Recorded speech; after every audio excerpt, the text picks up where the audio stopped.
And welcome back to Sports Zone. This is our NBA segment, Throwing It Up. I'm joined again by Justin.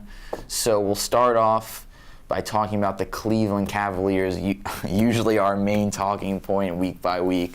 Again, after that trade, people thought that their struggles would be over, but they're struggling once again, and there's drama in the locker room. J.R. Smith was suspended after throwing soup at an assistant coach. So, Justin, what is your take on the Cleveland Cavaliers and Soupgate? And Soupgate, I think it's, I think it's funny because I don't know, J.R. Smith will never cease to amaze me. The shoe tying thing, the just not knowing where he is half the time, and then now he throws soup. I don't know. I think we all thought for a minute LeBron James had J.R. Smith in check. Clearly, he's not in check.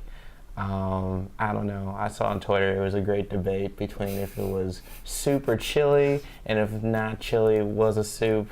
I don't know. I don't think chili's a soup. We could have that debate a different time. But I think it kind of points to the struggles. Like, nothing's really been fixed. They are more athletic. The Cavs are a deeper team. But it's really LeBron right now, and they're still winning on Kevin Love. But right now it's LeBron's doing his best Russell Westbrook impression of last year, where he's pretty much having to do a triple-double to just keep them competitive.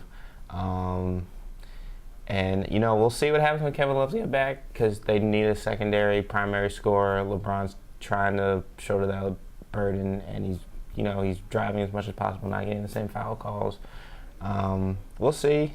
I think their defense will improve slightly as they get closer to the playoffs, which I think is crazy to say just because of how little time they have. But I don't know. I think they're still a favorite to come out of the East, but I think it's going to be extremely challenging for them to actually pull it off. Yeah, definitely agree. Whether it was super chilly, what we can agree on is that the Cleveland Cavaliers are struggling right now. Maybe the emergence of Kevin Love coming back into the lineup will help, but right now it remains to be seen whether the Cleveland Cavaliers will come out of the Eastern Conference. Shifting over to the Western Conference, the main talking point recently has been the Houston Rockets, who have been playing fantastic. They've only lost one game since Chris Paul has returned. They played very well versus the Los Angeles Clippers. James Harden pretty much ending Wesley Johnson's life on that crossover move, which was amazing. But Justin, obviously you still have the Golden State Warriors, who are maybe the greatest team we've ever seen assembled. But with the Houston Rockets playing so well recently, can they challenge the Golden State Warriors for that Western Conference title? Yes, and I think if they have the best record at the end of the season, they have home court, I think they have a pretty good chance to win that series. Just because as good as the starting five is, or really the starting four is for the Golden State Warriors with Durant, Curry, Thompson, and Draymond, and then whoever you plug in at that starting five position, that starting lineup's great, but I think Houston's deeper. You got Joe Johnson, Luke Bonmute, P.J. Tucker, Nene. Who else am I missing? Gerald Green. He can always go off for a good 21 points any given night. I think they're deeper. They got enough wings to throw out Golden State. If they're home, if it's a 7-game series and Houston got Game 7 at home, I really think about picking Houston in that series. If it's at Golden State, I think Golden State wins that in 6 or 7. I can't see Golden State losing Game 7 at home. But Houston, if they can get this home court advantage, I don't think it's a foregone conclusion. Golden State's coming out of the West. Yeah, definitely. You talk about Houston's bench, which has been great this season. A lot of credit's got to be given to Mike D'Antoni, who's done an unbelievable job coaching this Houston Rockets team. And it remains to be seen whether the Houston Rockets or the Golden State Warriors will come out of the Western Conference, which is going to be a great series if it comes to that in the Western Conference Finals. Switching over, we talked about two very good teams. Now we're going to talk about some bad teams. There's been a lot of talk with tanking recently in the NBA. Mavericks owner Mark Cuban came out pretty much saying that he told his players, pretty much to lose games, and that tanking was going to be beneficial to them. So, Justin, what is your take on this sort of tanking movement that's been going on in the past few years? Is it beneficial for teams who they know aren't going to make the playoffs to just tank and try to get a high draft pick? I mean, it is beneficial. I think we've seen it time and time again with Philadelphia. Case in point, you get Joel Embiid, especially Ben Simmons. It works out for them. It's, in the NBA compared to any other sport, if you get that one transcendent LeBron James player, you can go to the Western, you can go to the finals 8 straight years if you get a player of that caliber, at least be competitive.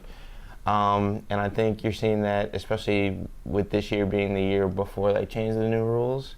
Everybody's tanking. I believe teams like the bottom 8 teams are separated by 2 or 3 games. It's 18 wins is like the Mavs at the very low, and then the Chicago Bulls have 20, and then you get the Knicks a little above them at like 24.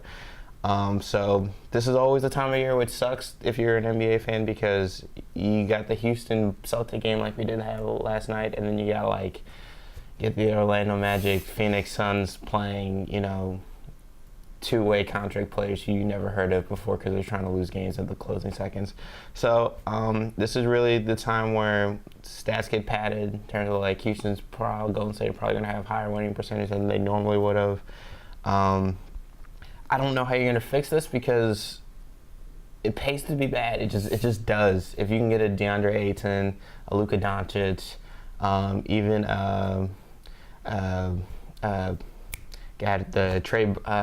Trey Burke, the dude from Trey Young, the dude from Oklahoma. If you can get him, you might be set up 4 or 5 years down the line as a championship contender. You see it with Golden State.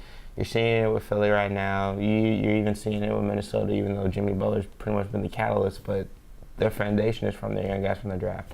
So I really don't think there's any way to fix it. It's just, can you decentivize it as much as possible? Yeah, I don't think there's definitely no argument that tanking, getting a high draft pick, is beneficial to any franchise, especially with this draft class we have coming out. You mentioned DeAndre Ayton, Luka Doncic, also Marvin Bagley. There are a bunch of guys in this draft class that could be franchise players. So if you're a team that's not going to make the playoffs, why not tank? Why not try to get a high draft pick?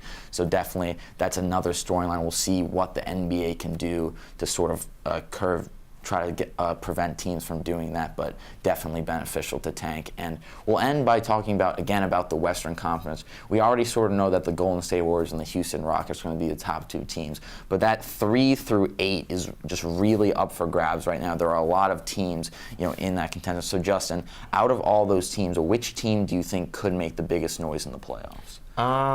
Well, before he got hurt, I was going to say Jimmy Butler and the Minnesota Timberwolves. We'll see if he can come back, how he'll look if he comes back, if he can come back at all. If he can come back playing the way he did, I could see them potentially going 6, 7 games with Houston, Golden State. I don't think they'll win either of those series, but it would be quite competitive. With that being said, and Kawhi Leonard still being a tremendous wild card, I think it's honestly Oklahoma City. They just got Corey Brewer. Paul George is playing out of his mind. Russell Westbrook. They're all starting to finally click. Melo's still a little hit or miss. He's been very streaky this year, but with Jimmy Butler and Kawhi Leonard being the really uncertain people going forward into the playoffs, it has to be Oklahoma City. They have too much star power for it not to be them. Yeah, definitely Oklahoma City are a team to watch. They started off the year pretty bad, but have been playing better as of late, sort of getting more chemistry with those 3 main guys, but it remains to be seen how they will do for the rest of the season and moving forward in the playoffs. I think we'll end on that. That's all we have for Throwing It Up, and more Sports Zone after this.